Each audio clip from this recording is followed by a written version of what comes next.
Amen. Palakpakan po natin ang Diyos. Come on! Hallelujah! Sa lahat po ng anak ng Diyos na masaya at excited sa araw na ito para sa gawain niya. Are you excited? Ayan. Yan ang pong pinakagusto ng Panginoon na lagi kang nasisiyahan sa kanyang gawain. Amen po ba? Amen. And tonight is another continuation for our series which is Refueling Your Spiritual Joy. Pero bago po yan, ay magbibigay lang po ako ng ilang mga announcement. As always, alam na natin ito. Number one is, ano po yung number one? Please silence your phone. Yeah, pati ikaw din, paki-silent muna. Amen po mga kapatid? Kasi pag sinasabayan niyo po si Pastor, tatawagin ko kayo, palit tayo. Amen po mga kapatid? Yan, sabi sa katabi, silence your phone. Yan. Next po is get your pen and your notebook because we're going to take down notes. Magsusulat po tayo. Amen po ba? Ang goal nyo ba pag nandito sa church ay para matuto ng salita ng Diyos? Yan. So magsulat po tayo. Also, don't forget to invest and invite, bring a family or friend in the church. Yan. Isa po sa magandang habit natin ang mag-imbita ng mga kakilala po natin. Also, don't forget our online worship service. Dalawa po yan. Every Sunday, 8 in the morning. And every Wednesday naman po ay 6 in the evening. Just like this. Okay, so handa na po ba tayong mag-aaral ng salita ng Diyos? Amen. Sabay-sabay na po tayong magdeklara. In 3, 2, 1, go! In Jesus, I am super blessed. I am Macarius. Say it every day. Amen? Kasi pag sinasabi mo ito, mayroong nangyayari, may ginagawa ang Diyos sa ating mga buhay. Amen? Amen. So let's begin. Our series is entitled, ano po yan? Refueling Your Spiritual Joy. Ayan. What to do when you're running on empty. Part number 9 na po tayo. Pag sinabi po natin na empty, alam nyo na it means ikaw ay low bat, nauubusan ka na ng joy, ayaw mo nang mag-charge, no? Parang yung mga ginagawa mo sa Lord, nakakatamad na. Yan. Pagka ganun ang iyong nararamdaman, brothers and sisters, probably you are empty at wala ka ng joy. So the question is, next, what are you happy or joyful in serving the Lord? Kayo po ba'y masaya? Amen po ba? Amen. So, refueling your spiritual joy po. Yan. Okay. So, kung masaya po tayo, hindi ka pa empty. Pero kung empty ka na, ibig sabihin, nalulungkot ka na at hindi ka na masaya sa gawain ng Panginoon. So, let's discuss this once again. Balikan lang natin for the benefit ng mga wala po. What to do when you're running on empty? Ano bang ating gagawin? The first one, natapos na natin mahabang series ito, understand your personal emptiness. Ibig sabihin, ikaw po ay dapat alam mo na nai-empty ka rin. Number 2, remember God's greatness. Sapagkat pag inalala mo ang dakila at ang malaking Diyos natin, anumang malaking problema ay lumiliit. Amen? And the third one is, live under the blessing of God. Yan. Bakit po? Pag sinabi pong namumuhay under the blessing, it means you're under the protection, the provision, and security of God for His children. Kaya kapag ang pagpapala ng Diyos ay nasa atin, you can live a beautiful and happy life kahit nasa mundo pa tayo. Amen? Amen. So our proposal for this is, ito po, yung proposal number 3. Ano po yan? Makakahabol ata. Number 3, every Christian can run joyfully by learning the characteristic of people living under the blessings of God. No? Pwede ka nang tumakbo ng may kasiyahan kapag natutunan mo. Ang alin? Yung mga ugali, yung mga karakter ng mga taong namumuhay sa biyaya ng Panginoon. Amen po ba? Amen. Tatanungin ko kayo, nakaka-encourage ba kapag ikaw ay binibless ni Lord? Amen po ba? Na yung buhay mo ay pinagpapala ng Diyos? Amen, no? Kasi nga sabi, count your blessing. Name them one by one. Di ba? Kaya kapag pinagpapala tayo ng Diyos, nagkakaroon tayo ng energy para paglingkuran ng Diyos. Amen? Amen. So let's begin living under the blessing of God, learning the characteristic of people living under the blessing of God. So let me tell you this once again. You are destined to be blessed. Amen? Ikaw ay ipinanganak, ikaw ay itinalaga para maging pagpapala at pinagpala. Amen po ba mga kapatid? Sa umpisa pa lamang po ng libro ng Genesis, ibinigay na po sa atin ang buhay sa ilalim ng blessing ng Diyos. Basahin ulit natin. Genesis chapter 1, verse 27 to 28. So God created in His own image. In the image of God, He created him, male and female. He created them. 28, God blessed them and said to them, ano sabi? Be fruitful and increase in number, fill the earth and subdue it, rule over the fish of the sea and the birds of the air, and over every living creature that moves on the ground. No? Ang pinakamahalagang salita na pwede nating pansinin dito ay yung salitang God bless. No? God blessed them. At ang Hebrew word ng salitang yan ay nasa baba po. It means barak. Sabi nga natin ulit, barak. Yan. It means to congratulate, kneel down, praise, or salute. So ibig sabihin, noon pa man po ang mga anak ng Diyos kay Adan at Eva ay namumuhay na ng sagana, protektado, walang sakit at maraming kapangyarihan. Amen po ba mga kapatid? Dahil po mayroong basbas. Sabi nga natin basbas or blessing ng Diyos. We call that barak blessing. Maliwanag po ba? Amen. At nung nakaraan, next, na ituro ko na po sa inyo ang tatlong channel kung saan po dumadaloy ang authority ng ating Diyos na buhay. Ano po yung number 1? The government. The number 2 is the church and family. No? So kapag sumusunod ka sa government, sumusunod ka sa presidente, may basbas ka ng presidente, masaya ang buhay mo. Amen po ba? Wala kang ginagawang illegal. Sa church naman, pag sumusunod ka sa iyong pastors, sa iyong mga leaders, may basbas ka rin ng iyong mga church leaders, kaya happy rin ang buhay. Amen? Sa family naman, ay ano, parents. Kapag ka ang iyong parents naman po, may basbas din ng lahat ng iyong ginagawa, may blessing sila, sige, gawin mo yan, anak, magiging masaya rin ang iyong buhay. Can you hear, amen? So, ibig sabihin po, pag ang pagpapala, ang barak blessing ng Diyos ay dumadaloy sa tatlo na yan at sumusunod ka, super bless ang iyong buhay. Amen po mga kapatid? Bakit? Look at this. Proverbs 10:22. Anong sabi dyan? The blessing of the Lord brings ano? Wealth, and He adds no trouble to it. Amen po ba? Hindi ka lang yayaman kasi masipag ka. Papayamanin ka ng Diyos dahil sa kanyang blessing or pagpapala. Amen po ba? Anumang pag-asenso, anumang pagpapala na merong kabalisahan o kaya na hindi ka mapakali, hindi ka mapalagay, hindi po yan pagpapala ng Diyos. Amen po mga kapatid? Kasi sabi ng iba, uy, ang dami kong pera, blessing. Pero habang marami ka namang pera, ang dami namang nangungutang sa'yo, o kaya naman ay hinahunting ka, di ba? Hindi ka maganda tulog, naku, baka nakawan ako, hindi yan pagpapala ng Diyos. Tama? Kasi sabi ng verse, the blessing of the Lord brings wealth and He adds no trouble to it. Can you hear? Amen? Amen. Kaya dapat pagpapala ng Diyos ang kunin natin. Ang mga pangako, Mary, yung mga bata, sumasabay na naman sa akin. Thank you. Ang mga pangako ng Diyos sa Old Testament ay hindi lamang po para sa mga Hudyo o Israel at ito'y nilinaw po ni Apostol Pablo. Galatians chapter 3 verse 28 to 29. Sabi diyan, there is no longer Jew or Gentile, slave or free, male or female, for you are all ano daw?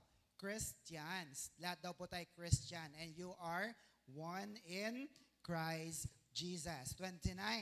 And now that you belong to Christ, dahil na kay Kristo ka na, you are the true children of Abraham. So sino ba si Abraham? Hudyo. Ikaw daw ay totoong anak na ni Abraham. You are his heir, tagapagmana, and all the promises God gave to him belongs to you. No? So settled na po yon. Ano man ang pangako in the Old Testament, ito po ay para sa ating lahat. Anak tayo ng Diyos. Can I hear amen? So we are destined to be blessed. So our key text is from Psalms chapter 1, verse 1 hanggang 6. Pero hindi na po natin babasahin lahat yon kasi nabasa na natin ang lahat. So kung iimay-imayin po natin ang Psalms chapter 1, next, chapter 1 of Psalms means it is all about the blessed man. Ito po yung pinagpalang tao or lalaki. Basahin natin. Psalms 1, verse 1 to 2. Blessed is the man who does not walk in the counsel of the wicked or stand in the way of sinners or sit in the seat of mockers. Verse 2. But his delight is in the law of the Lord or God's word, and on his law he meditates, ano daw? Day and night. So pansinin niyo po yun, ha? In the Old Testament, kanina ang word na bless ay ano? Barak, blessing. Pero may isa pa siyang meaning. The other word for bless is, next, esher. Sabi nga natin, esher. Yan. It means blessed, happy, to prosper, or happiness. Kaya madali pong matandaan. Kapag ka pinagpapala ka ng Diyos, i-share mo lang ang mga pagpapala na yan. Kung ikaw ay nagme-meditate ng salita ng Diyos. Tanong, nagme-meditate ka bang salita ng Diyos? Ibig sabihin, nabasa mo na, tapos iniisip-isip mo pa. Ang sarap pala ng pangako ng Diyos sa John 1:16, di ba? You are blessed with one blessing after another. Kaya hindi ka mauubusan ng pagpapala. Amen po ba? Now, ang prinsipyo ng Diyos in the Old Testament, esher, ay pagpapala. Pagdating po sa New Testament, ang Greek word ng salitang bless ay ano? Makarios. Sabi nga natin, Makarios. Yan. Alam na natin yung ibig sabihin. What is that? Supremely blessed, by extension, ano? Fortunate, well-off, nakaluluwag sa buhay, and happy or happier than happy. So, ibig sabihin lamang po, kapag ikaw ay sumusunod, nakikinig, at sumusunod sa salita ng Diyos, ikaw ay tunay na pinagpala. Can you hear, amen? Now, magkaiba po yan. Yung esher ay happy ka lang kasi nakikinig pa lang siya. Pero sa Makarios, nakikinig ka na at nagsasagawa ng salita ng Diyos. Bakit? Kasi marami po ngayon nakikinig. Nakikinig po ba kayo? Ang nagkakatalo lamang po ay kapag lumabas na tayo ng church. Tama? Amen po ba? Isasagawa mo ba? Ia-apply mo ba? Isasabuhay mo ba ang mga napakinggan mo? At ano ang resulta? Luke 11, verse 28. Look at this. He, Jesus, replied, blessed. Ano yung word? Makarios, rather, are those who hear the word of God and obey it. Kaya tandaan nyo po ito. Next, kalooban ng Diyos na ikaw ay sumagana. Punakpak nga po ang lahat ng gustong sumagana sa buhay. Hallelujah! Ikaw ay makarios. Basta ikaw ay nakikinig at gumagawa ng salita ng Diyos. Amen? Maliwanag po ba yan? Amen. So let's go back and review the characteristic of people living under the blessing of God. Number 1, ano po yan? Separated from the world. Ibig sabihin po ay nakahiwalay ka na sa mundo. Psalms chapter 1, verse 1. Blessed is the man who does not walk in the counsel of the wicked or stand in the way of sinners or sit in the seat of mockers. Now, tingnan nyo po yung picture na nasa baba. Yung walk, stand, and sit po is a figure of speech. Ibig sabihin po niyan ay ito po yung mga mabulaklak na pananalita, pero mayroon po yung ibig sabihin. So let's look at that. Next po, to be separated from the world. Ibig sabihin ba ay lalayuan mo ng mga tao na kapaligid sa'yo? Hindi po. To be separated from the world, letter A, it means ano daw? Different lifestyle. Ito po yung walk of your life. Walk, no? Lakad mo sa buhay. Letter B, ano po yan? Different belief system. Yung stand mo, yung iyong paniniwala. Amen po ba mga kapatid? Kanino ka ba naniniwala? Sa tao o sa Diyos? Kanino ka naniniwala? Sa Diyos. Sa payo ng tao o sa payo ng Biblia? Payo ng Biblia. Kaya pag sinabi ng doktor, hanggang next week na lang ang buhay mo. No? Sabi naman ng Biblia, ikaw ay may buhay na wala hanggan nga kay Kristo. Kanino ka makikinig? Bahala ka. Amen po mga kapatid? Ang mahalaga, parehas po yung totoo, pero pag pinili mo ang salita ng Diyos, ikaw nga ay tunay na mabubuhay ng matagal. Shout amen. Palapakan natin ang Diyos sa buhay. Yung letter C naman po is, dyan tayo natapos, different, ano daw yan? Enjoyment, no? Where you sit, no? Walk, stand, and sit, no? Kung saan ka umuupo. Sapagkat hindi po killjoy ang Diyos. Tama po ba mga kapatid? Killjoy ba ang Diyos natin? Hindi po. But when you enjoy the world kesa sa Lord, kesa sa mga gawain niya, hindi ka na bless. Bakit po? Kasi ikaw ang nawawalan eh. Tama ba? Kasi pag hindi ka lumalapit, hindi ka nag-i-enjoy sa Diyos, nawawala ang pagpapala. And we must be careful what we enjoy. Because if we begin to enjoy the world, we are in big trouble. So tatanungin ko po kayo, ano po ba ang ini-enjoy nyo ngayon na mga gamit? Meron po ba? Yung mga bagay o kaya naman tao. May ini-enjoy ba kayo mga tao? Yung gustong-gusto kong diyang makinig sa tao na yan eh. Hello? O kaya naman ay mga lugar, pasyalan, or mga hilig sa ngayon. No? Brothers and sisters, I hope po na kapag nag-i-enjoy ka sa mga bagay na yan, hindi po ito worldly. Tama po ba mga kapatid? Amen po ba? Or pag sinabing worldly ay makamundong bagay. Ano-ano yon? Pasyal, pagkain. Masarap po bang kumain? Di ba nga, minsan pag natapat ang linggo, tapos may kainan, anong inuuna natin? Gawain o kainan? Amen mo mga kapatid? So mamimili ka lang kung ano ang ini-enjoy mo. Ang spiritual na pagkain ba o ang mga physical na pagkain. Tama? Gamit or sasakyan. Ano pa? Bahay, alahas, trabaho or negosyo. Na-enjoy mo ba yan? Ano pa? Yung pamilya mo, yung mga mahal mo na tao, at syempre, pera. No? Amen po mga kapatid? Kasi lahat po ng mga bagay na yan, pag yan ang ini-enjoy mo, nauubos, nasisira, nawawala, at hindi po yan nagtatagal. Tama ba? Minsan pa nga magastos yan eh. Tama mga kapatid? Magastos po talaga. Kaya sana man lang, lahat po tayo bilang mga anak ng Diyos, nag-i-enjoy sa Bible study, no? Sa pagsisimba, at sa pakikinig ng salita ng Diyos. Sige nga po, malakpak nga po ang lahat na nag-i-enjoy sa salita ng Diyos. Bakit? Psalms chapter 1 verse 1, letter C. Sabi diyan, blessed is the man who does not sit, no? Who does not sit in the seat of mockers. Sabi ng mga pilosopo, pastor, kung hindi ako uupo sa inuupuan ng mga makasalanan, saan ako uupo? Di ba? Pero hindi po yun ang ibig sabihin ng Diyos. Ibig sabihin lamang po ng Diyos diyan ay kapag umupo ka sa isang umpukan o isang bagay, ini-enjoy mo na ang bagay na yon. Amen po ba? Amen po ba? Amen. Next, sabi dyan, what delights us directs us. Amen po ba mga kapatid? Kaya tingnan nyo po, mag-ingat po tayo sa mga ini-enjoy natin sa ating buhay. Bakit? If we enjoy the world, sabi dyan, we are in big trouble. Amen po ba mga kapatid? Totoo po ba yun?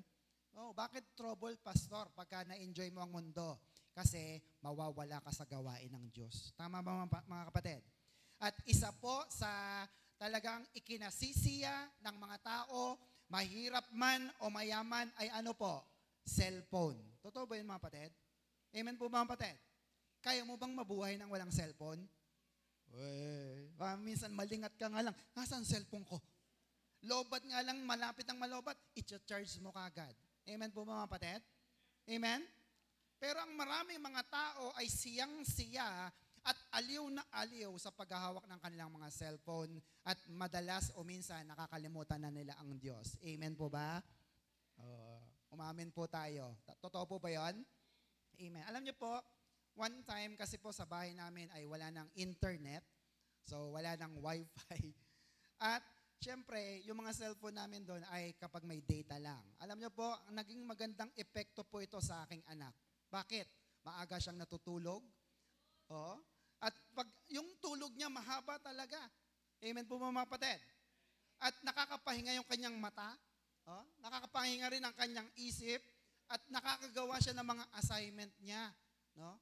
Oh, try nyo po yan sa bahay nyo, mawalan ng wifi. Amen po mga kapatid.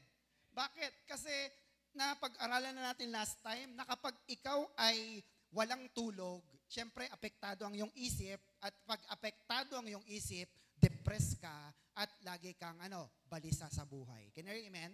Kaya tinan mo, kausapin mo, oh yes po, pero hindi mo nakikinig. Andiyan po yung mga kapatid? Amen. Why? What delights us directs us. Sana po ay nag-i-enjoy tayo sa salita ng Diyos. Palapakan natin ang Diyos na buhay. Pag anak ka na ng Diyos, iba na ang iyong ikinasisiya. Tama ba mga kapatid? Amen po ba? Kaya pag inalisan ka ng cellphone, hindi ka nagtatampo eh. Bakit? Pupunta naman ako kay Lord eh. Pupunta naman ako sa gawain ni Lord. Mas makikinig ako ng salita ng Diyos. Can you amen? Look at Moses. Hebrews 11 verse 25. Sino yun? Moses choose to be mistreated along with the people of God rather than, to enjoy the pleasure of sin for a short time. No? Yung mga panandalian na kasiyahan, hindi yan pinansin ni Moses. Kahit na pagtawanan na siya, maltratuhin siya, he was mistreated, pinagtatawanan siya, sabi niya, okay lang yan. Bakit?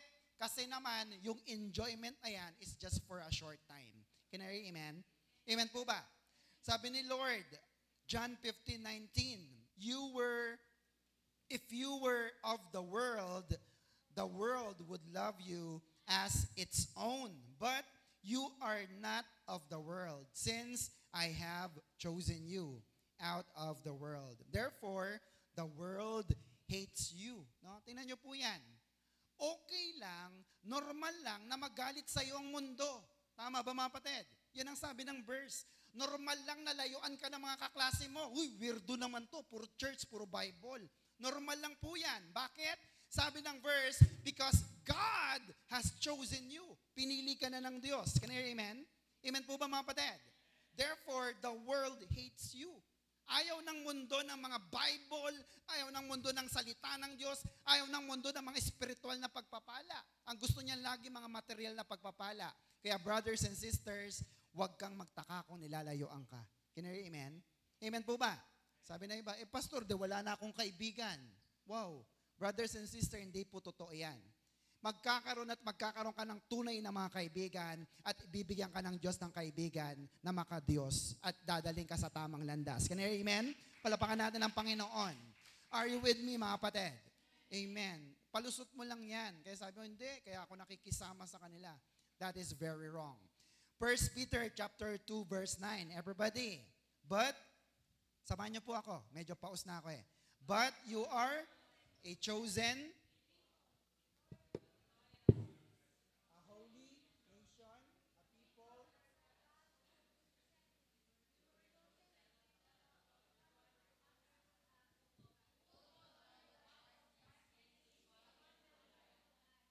Amen. Naintindihan niyo po ba yung binasa natin? Again, but you are a chosen people, royal priest, a holy nation, a people for God's own possession. You were chosen to tell others the wonderful acts of God, yung kabutihan niya. You who called you out of darkness into wonderful light. No? Tinawag ka ng Diyos sa kadiliman at dinala ka niya sa kaliwanagan. Amen po ba mga kapatid? Dati ang gusto mo, puro chismis. Ngayon, chiswis. Tinapay at kape na lang habang nagbabasa ng Bible. Amen? Amen po ba? Kasi iba na ang iyong ini-enjoy sa buhay. Amen po ba? Sabi sa sulat ni John, nung si Peter po ay nakita ni John, nakikitayo lamang daw po siya. Pero iba po ang nakita ni Lucas. Basahin natin. Luke chapter 22 verse 55. Everybody, but when they had kindled a fire in the middle of the courtyard and had sat down together, anong ginawa ni Peter? Peter sat down with them. Nakita niyo po yon? Yung unang sulat ni Juan, ang sabi, nakikitayo lang daw siya at dinadarang yung kamay. Pero sabi ni Lucas, hindi. Nag-enjoy na si Pedro. Bakit? Peter sat down with them. Are you with me mga kapatid? Nakiupo na si Pedro sa kanila at ini-enjoy na ang init ng apoy. Are you with me mga kapatid? So next, becoming worldly is progressive. Sabi nga natin, progressive. Yan. Pag sinabing progressive, paunti-unti, gradually, or yung nga pong, it happens by degree. No? Kaya wala pong bigla ang pagbagsak. Naku, nagkamali ako. Hindi po eh. Unti-unti yan, kaya ka nagkaroon ng pagbagsak at ito'y dahan-dahan. Can you hear amen? Amen po ba? Let me give you an example. Ayan po, yung number 1, pabalik po. We make friends with the world. No? Pangalawa, we become negligent on the word. Ayaw mo na ng salita ng Diyos. Number 3, we enjoy the world. And number 4, we conform to the world. And number 5, ano daw? End up condemned with it. Ang example po niyan, parang teleserye. Una po, we make friends with the world. Habang naglalakad ka sa mundong ito, napadaan ka sa isang bahay. Tapos nakita mo, uy, maganda yung palabas. Pangalawa, we become negligent on the word. Sabi mo, tsaka na ako magba-Bible study, tsaka na ako magjo-journal, manonood muna ako ng TV. Amen po ba? What happened? Number 3, we enjoy the world. So, nag-enjoy ka na, di ba yung iba, habang napadaan lang at nakita niya maganda, pag nag-enjoy na siya, ano nangyayari? Aba, nakaupo na. We enjoy with the world. Nakikinood na. And number 4, we conform to the world. Siya na yung nagbubukas mismo ng TV. Wala na siyang panahon sa Bible study. Wala siyang panahon sa Diyos, sa pananalangin at sa gawain ng Diyos. And number 5, end up condemned with it. Anong ibig sabihin? Sasabihan ka ni Satanas, hala ka, inuna mo pa ang panonood ng TV, hindi ka na mahal ni Lord. Amen po mga kapatid? Galit na ang Diyos sa iyo. Samantalang ang Satanas na Diablo ang humikayat sa iyo na gumawa ng mali. Are you with me mga kapatid? Amen po ba? Kayo po ba yung mga tao na mahirap baklasin pag nanonood? Meron ba ditong ganon? Yung kapag ka nakapanood ng TV ay hindi na talaga maalis? Alam nyo po, nung 80s tsaka 90s, meron namang dahilan. Kasi kami po noon, pag nalampasan namin, halimbawa, malaala mo kaya na palabas, pag lumampas na yung palabas na yon, hindi na natin mapapanood. Tama ba mga kapatid? Kasi walang rewind. Pero ngayong panahon na ito, in the internet days, in this technology, we all have the power of rewind. Tama ba mga kapatid? Amen po ba? Lahat halos ng palabas sa mundong ito, pwede mo nang panoorin sa YouTube, sa Facebook, o kung saan mang mga platform. Amen po mga kapatid? Kaya kung hindi mo man ito mapanood, okay lang.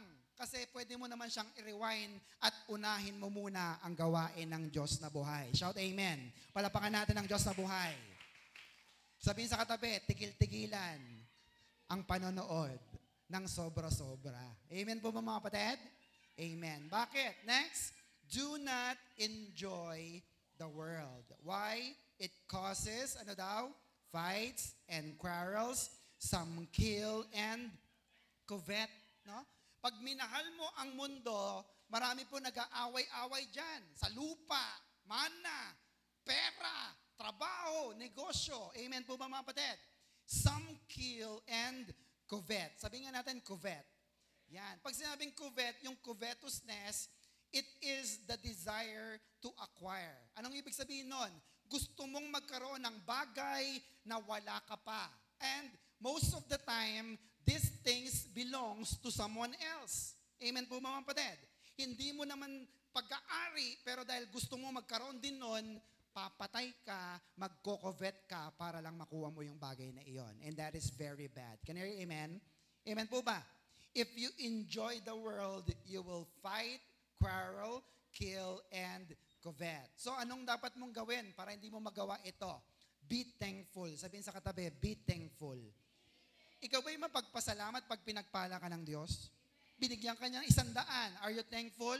Sabi ng iba, Lord, 100 lang, wala bang 1,000 dyan? Grabe naman. Hello? Kasi kapag naghahangad ka pa ng milyon, brothers and sisters, you will covet. Amen po ba? Amen po ba? Hindi ka kasi satisfied eh. Magtatrabaho ka, gagawin mong araw ang gabi, gabi ang araw, para lang makuha mo ang mga bagay sa mundong ito. So, do not enjoy the world. Be thankful. Sabihin sa katabi, be thankful. James chapter 4 verse 4. Sabi diyan, you adulterers, or salawahan, or taksil, don't you realize the friendship with this world makes you ano daw? Enemy of God? I say it again, that if your aim is to enjoy the world, you can be friend of God. Amen? So kapag nag-i-enjoy ka na sa mundong ito, iba na ang iyong takbo ng pag-iisip, ikaw ay mapanakit, pwede kang makapatay, para lamang makakuha ng pagkain, ng pera, ng kayamanan, o ng kapangyarihan o pwesto. Tama ba mga kapatid? Pero dahil kaibigan ka na ng Diyos, dapat iba na tayo mag-isip. Amen? Amen. First Timothy chapter 6 verse 10. Sabi rito, for the love of money is the source of all kinds of evil. Some have been so eager to have it that they have wandered away from the faith and have broken their hearts with many sorrows. Amen po ba mga kapatid? Amen. Ako po, naging youth din po ako at sa ministry po na aking kinabibilangan, nakita ko po na marami pong mga tao ang nawawala sa gawain kasi mas mahal nila ang pera. Tama ba mga kapatid? Kesa sa Diyos na buhay. Well, don't get me wrong. Hindi po masama ang pera. Tama ba mga kapatid? Pero ang labis na pagmamahal sa pera, kapalit ang Diyos, yun ang higit na masama. Naalala niyo po ba si Demas? Kilala niyo po si Demas? Amen. 2 Timothy chapter 4 verse 10. Anong ginawa ni Demas? For Demas, having loved this present world, has deserted me, si Pablo, and gone to Thessalonica. No? So nagsusumbong si Apostol Pablo. Sabi niya, itong si Demas, dahil mahal na mahal niya ang mundong ito at ang mga bagay sa mundong ito, he deserted me. Iniwan niya ako sa gawain. Sana naman hindi tayo umabot doon. Amen po mga kapatid? Dahil lang sa pangarap mo, sa dami ng gusto mong mangyari sa buhay mo, ipinagpalit mo ang gawain ng Diyos na buhay. Are you with me mga kapatid? Sabihin sa katabi, huwag kang mangiiwan. Kasi hindi ka iniiwan ng Diyos. Amen po ba? Palapakan natin ang Diyos na buhay. Hallelujah! Hindi mo dapat pamarisan ang mga taong worldly. Sabi po ng Psalms 1, again, do not walk, stand, or sit with the world. Well, pwede ka namang sumama if you want, but don't forget that the blessing of the Lord makes you rich. Amen po ba? Without the blessing of God, your life is miserable. Tama po ba? Amen po ba? Kung uupo ka na rin lang, mas maigi po na umupo ka na lang saan? Sa paanan ni Kristo. Ito pang ginawa ni Mary, kapatid ni Martha. Luke chapter 10, verse 38 to 42. Sabayan nyo nga po ako. As Jesus and his disciple went on their way, he came to a village where a woman named Martha welcomed him. In her home, she had a sister named Mary who sat down at the feet of the Lord and listened to his teaching. 40. Martha was upset over all the work she had to do. So she came and said, eto sabi niya, Lord, don't you care that my sister had left me to do all the work by myself. Sabi niya, Lord, ako na lang lagi ang gumagawa sa church. Lord, ako na lang lagi ang nakikita nila. Wala ba silang kakayanan na tumulong? Anong sabi ni Lord? Tell her to come and help me, sabi ni Martha. Verse 41, the Lord answered her. Ang sabi niya, Martha, Martha, you are worried and troubled over so many things, but just one is needed. Mary has chosen the right thing, and it will not be taken away from her. Hallelujah. Amen po ba? So, hindi na maaagaw kailanman o nino man yung bagay na pinili ni Mary at ito'y walang iba kundi ang salita ng Diyos, ang mga pangako ng Diyos. Sana po ito ang nai-enjoy natin. Shout amen. Palapakan natin ang ating Diyos na buhay. Why? Again, Luke 11 verse 28, sabi diyan, Jesus replied, Blessed, Macarius, rather, are those who, ano daw, hear the word of God and obey it. Brothers and sisters, hindi naman magiging pakinabang sa atin kung nakikinig lamang tayo dito. Amen po ba? Ang gusto ng Diyos, once you hear the word of God, meron tayong obedience. Sabi nga natin, obedience. Because God's word can make you rich, God's word can make you prosperous, God's word can make you wealthy, God's word can make you successful. All you have to do is apply the principles of the Bible. Can you hear? Amen? Amen. So sige, palapakan po natin ng Diyos. Next, sabi po diyan, so when you walk, ano pa? Stand and sit with the Lord and obey His word. Ano mangyayari? You are super blessed. Ikaw ay Macarius. Amen po ba mga kapatid? Ikaw ay umuupo, ikaw ay nakatayo sa salita ng Diyos at nag-i-enjoy ka sa salita ng Diyos. Brothers and sisters, you are super blessed. So let's have a quick recap. Doon po sa ating number 1, ano po yon? Separated from the world. Letter A, different lifestyle. Letter B, different belief system. And letter C, different enjoyment. Now, let's continue and go on the second characteristic. Ano po yung unang characteristic? Separated from the world. Ano yung ikalawa? Everybody, saturated with the word. Sa Tagalog ng saturated ay ano? Babad. Sabi nga natin, babad. Mas masarap ba yung adobo na babad sa toyo? Amen ba? O kaya sa suka? Yes. Amen po ba? Bakit? Kasi mas maganda ang resulta or bunga ng saturated. Psalms 1 verse 2 to 3.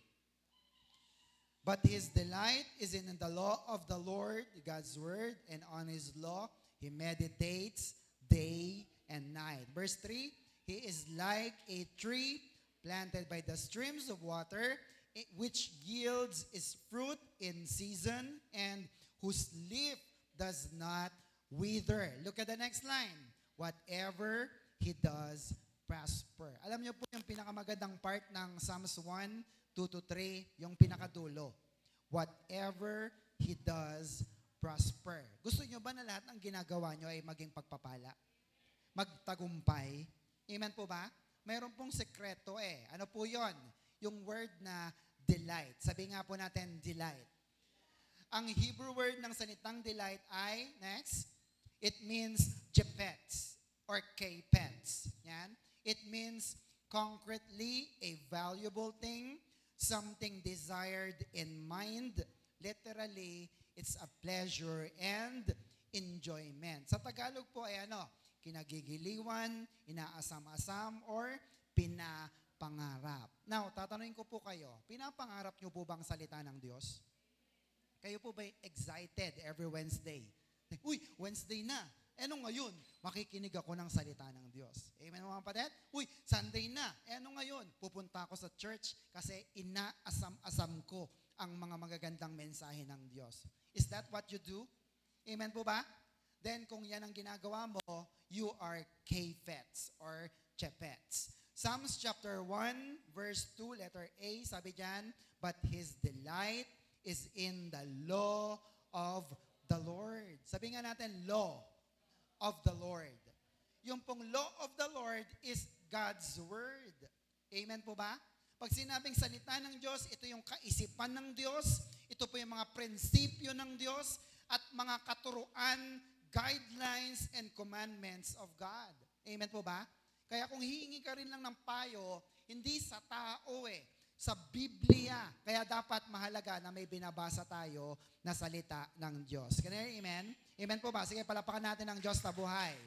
Next, ang pinaka-keyword, His delight is in God's Word. Now, tatanungin ko po kayo, excited ka ba?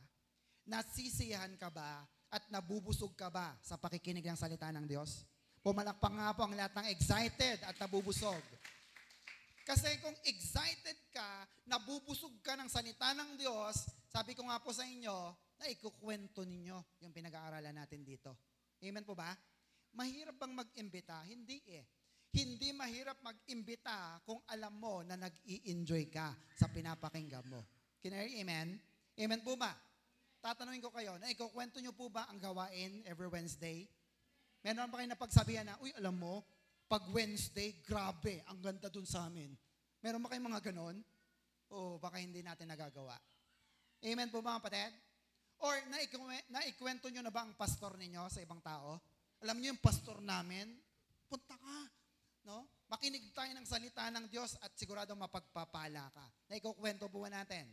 Amen po ba? Bakit po? Kasi ang taong busog, ay dumidighay.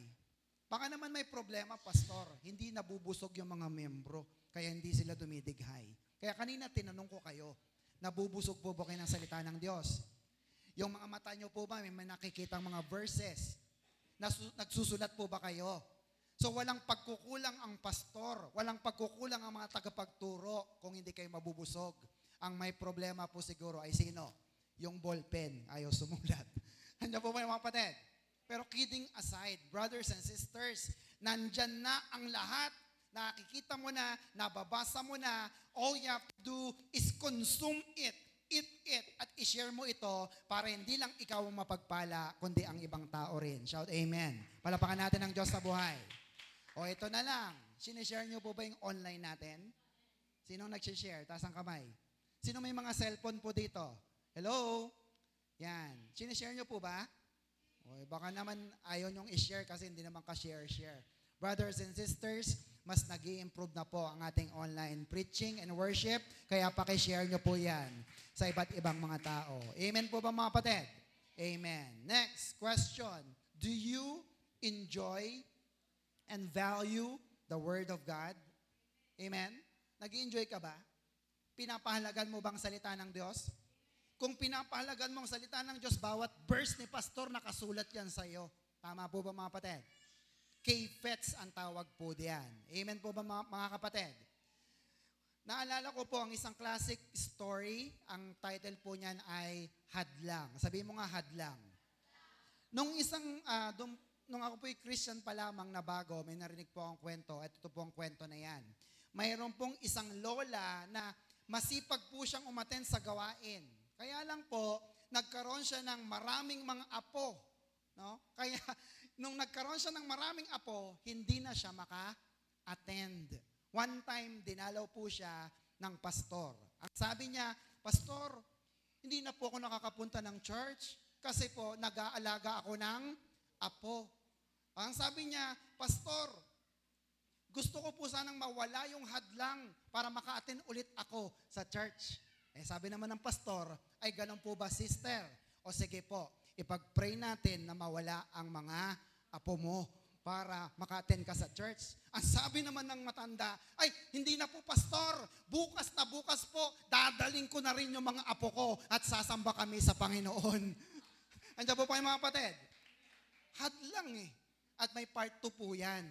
Next Sunday naman, napuno ng businessman at businesswoman ng church. Kasi sabi ng pastor, ipagpipray ko na mawala na rin ang mga tinatangkilik ninyo. Are you with me, mga kapatid? Ihintayin pa ba natin na mangyari ang mga bagay na yon? Hindi po. Dapat walang hadlang sa ating paglilingkod at pagsisimba sa ating Diyos na buhay. Shout amen. Palapakan natin ang Diyos na buhay. Siguro yung mga estudyante rin natin, pag-pray din natin, lagi po na hanapin ang mga salita ng Diyos. Meditate the Word of God. Psalms 1 verse 2, everybody, but His delight is in the law of the Lord. Ano yon? God's Word, and on His law, He meditates, day and night. Sabi nga natin, meditate. Ang Hebrew word ng salitang meditate ay haga. Sabi nga natin, haga. Anong ibig sabihin? To murmur, to speak to oneself in pleasure, by implication, to ponder, to think through. Sa Tagalog po, laging laman ng iyong isip. Kaya nga po, tingnan nyo, nagtsatsaga si Pastor Gani na isulat lahat ng meaning, lahat ng tuldok, lahat ng pwede nyo makita. Bakit? Gusto ko po na ang isip natin ay may nginunguya, to ponder, to think through. Can you hear amen? Amen po ba mga kapatid? Kasi pag nakita mo na, iniisip-isip mo na yan. Ang tawag dyan ay haga. You murmur it. Sabi nga natin, haga. Amen po ba mga kapatid? Bakit? Kapag malusog ang iyong kaluluwa, ibig sabihin po nun, sabi ng salmista, you meditate on the Word of God. Bakit? Tandaan nyo po ito. Next.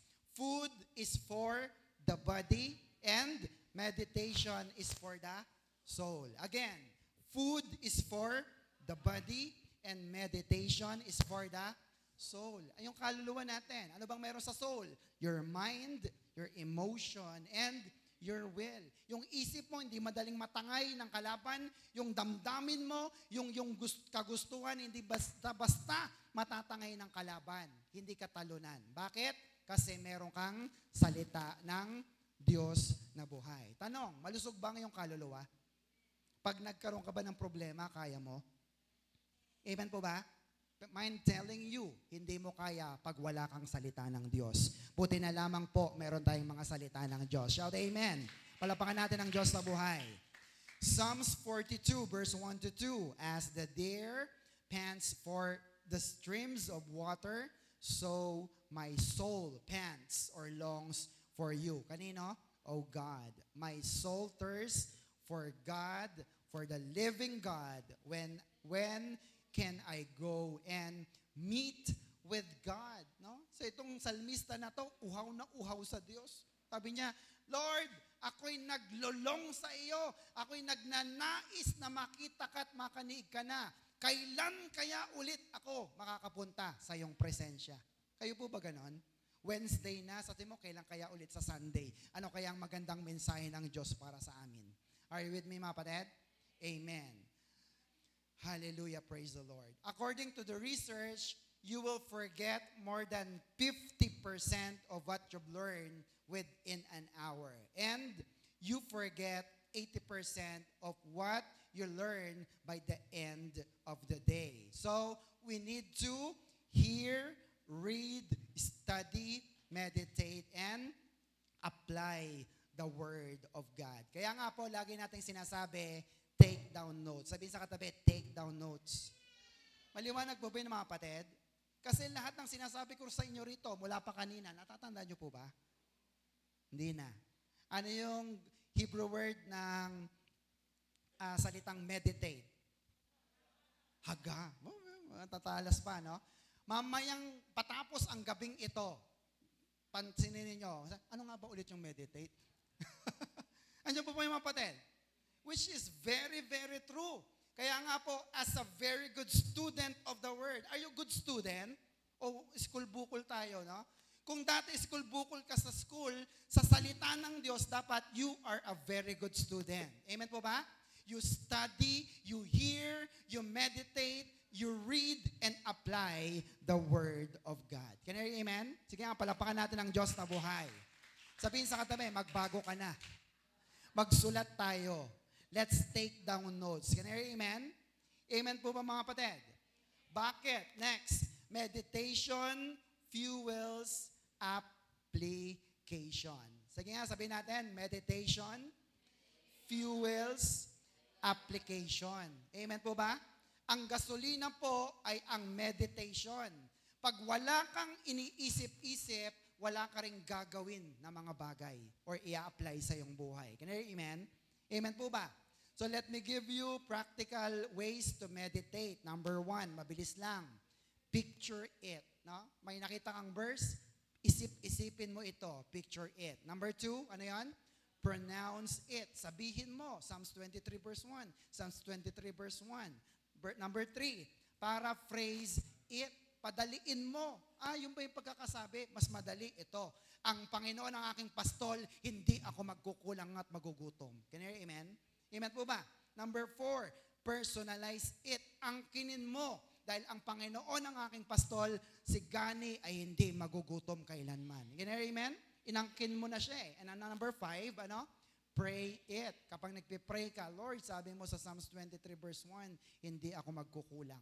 Kaya mamaya may pera na ako. Can you hear amen?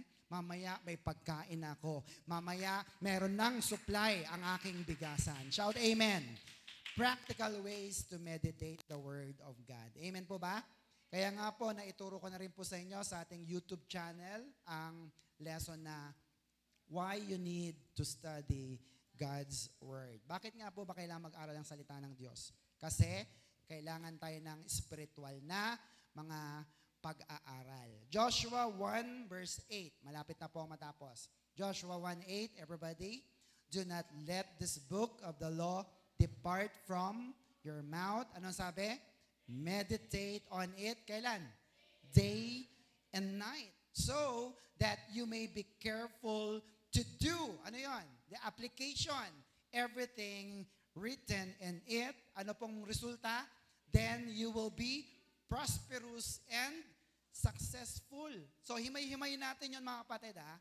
Sabi ng Bible, meditate it day and night. So kalabisan ba na nagbasa ka na sa umaga, magbabasa ka pa sa gabi? Kalabisan po ba? Hindi. Kasi sabi ng Biblia, meditate day and night. Bakit? So that you may be careful to do, to apply the word na binasa mo, written in it. At ano pong bunga? Itong napakaganda. Then you will be prosperous and successful. Gusto niyo po bang maging matagumpay? Amen po ba? Gusto niyo pang yumaman talaga ang iyong buhay? Brothers and sisters, sabi ko na kanina, hindi lang sa sipag, hindi lang sa galing o talino mo, it is the blessing of the Lord that makes us rich. Pag may alam ka na salita ng Diyos, ito ang magpapayaman at magbibigay sa iyo ng tagumpay sa iyong buhay. Shout amen. Palapakan natin ang ating Diyos na buhay. Are you with me mga kapatid? Sabihin sa katabi, apply the Word of God. Amen. Romans 12 verse 2, don't copy the behavior and custom of this world. Ano bang custom ng mundo? Bumili siya ng kotse, bibili din ako. Nag-loan ba siya? Maglo-loan din ako. Andiyan po yung mga kapatid. Hanggang sa mabaon ka na ng mabaon. Hello? Ang sabi ng Biblia, do not copy the behavior and custom of this world. Pagtrabahuhan mo. Amen po ba? But let God and His Word transform you into a new person by changing the way you think. Then you will know what God wants you to do, and you will know how good and pleasing and perfect His will really is. Amen po ba mga kapatid? Hanggat hindi nagbabago ang isip mo, no? Kahit pa yumamang ka, kahit pa maging milyonaryo ka, kahit pa tumalino ka ng sobra-sobra, basta hindi na bago ang iyong isip, hindi magbabago ang iyong pamumuhay. Can you hear amen? Amen po ba mga kapatid? Pwede ka naging milyonaryo, pero hindi nagbago ang isip mo, one day millionaire, waldas agad ang iyong pera. Are you with me mga kapatid? Amen po ba? Kaya dapat po, napakahalaga, may gabay at patnubay tayo, meron tayong salita ng Diyos, may pinangahawakan tayong pangako ng Diyos para mabago ang ating mga kaisipan. Shout amen. Palapakan natin ang ating Diyos na buhay. Or, kung ano pa rin ang iyong pinaniniwalaan, yun ang ginagawa, hindi ka magtatagumpay. Hiwalay sa salita ng ating Diyos na buhay. Can you hear amen? Amen. Next, sabi dyan, meditating the Word of God makes you blessed. No? Habang ikaw ay nagmumuni-muni ng salita ng Diyos, blessed ka daw. Ito mas maganda. But Applying the Word of God makes you ano daw? Super blessed. Anong gusto mo? Blessed o super blessed? Super blessed. Ganito lang ang tanong. Anong gusto mo? 1,000 o 1,000,000? Million, Lord. Amen po ba? Then apply the Word of God. Can you hear amen? Sapagkat pag ina-apply mo ang salita ng Diyos, mas marami ang pagpapala, mas marami ang potensyal ng blessing na pwedeng dumating sa ating mga buhay. Shout amen. Do you believe that? Amen. Luke 11:28. Sabi diyan, Jesus replied, again, blessed, Macarius, rather are those who hear the word of God and ano daw? Obey it. Hindi natapos sa pakikinig lang. Obey it. Application. Amen po ba mga kapatid? Amen po ba? Revelation 1:3. Last verse na po natin. Revelation 1:3. Everybody, God blesses the one who reads this prophecy to the church and blesses all who listens to it and obey what it says. For the time is near when these things will happen. Hallelujah. Sabi po ng verse, pinagpapala ng Diyos yung mga nagbabasa ng Biblia. Nagbabasa po ba kayo? Amen po ba? Pero ano pa kaya ang pwede mong tanggapin na pagpapala? Sabi diyan, He blesses, Macarius are those who listen to it and ano daw? Obey what it says. Amen po ba mga kapatid? Hindi, ayaw ng Diyos na nakikinig lang tayo. Nakikinig po ba kayo? Ang gusto ng Diyos is application. Why? Next, saturate your mind with God's Word. No? Laging paulit-ulit si pastor. Bakit po ba, pastor, pinipilit mo ang God's Word? Ha? Kasi alam na natin yung mga material na bagay, natural na bagay. Ang hindi mo alam ay ang spiritual na bagay. At ang sabi ni Kristo, hindi ka lang mabubuhay sa tinapay, kundi mabubuhay ka rin sa tinapay na galing sa salita ng Diyos. Can you hear amen? Gusto mo bang mabuhay? Then makinig ka at magbasa ka ng salita ng Diyos. Are you with me mga kapatid? Amen. So, ito na pala, last verse na natin. Philippians 4:8. Everybody, summing it all up, friends, I'd say you'll do best by filling your mind and meditating on things true, noble, reputable, authentic, compelling, gracious, the best, not the worst, the beautiful, not the ugly, things to be praised, not things to curse. No? Sabi ng Bible, fill your minds. Meditate on things na mga magaganda. Amen po ba? At ito po'y walang iba, kundi ang mga salita ng Diyos. Pasalamat po tayo sapagkat may mga magaganda tayong lesson na natututunan sa church na ito. Shout amen. May natutunan po ba kayo? Next, to be continued po, no? What does it mean to be saturated with the Word? Yan, yung dalawa na yan ang pag-uusapan po natin next week. So what is our Macarius Challenge? Once again, everybody, blessing comes when you are not worldly. Sa pa nga po, blessing comes when you are not worldly. Sige, tayo po tayong lahat. Tayo po ay tumayo. At tayo po ay manalangin. Hallelujah. Panginoon, salamat po sa napakabilis na oras ng aming pag-aaral. Ngunit bagaman ito'y mabilis, alam namin ito'y siksik at puno ng sustansya para sa pakinabang ng aming spirito at kaluluwa.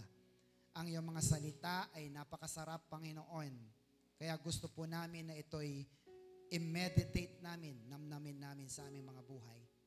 Lord, thank you sapagkat sa ilalim ng iyong blessing, sa ilalim ng iyong pagpapala, may mga karakter dapat ang iyong mga anak para lalo kaming mapagpala. First one is we are separated from the world. And the second is we are saturated with your word.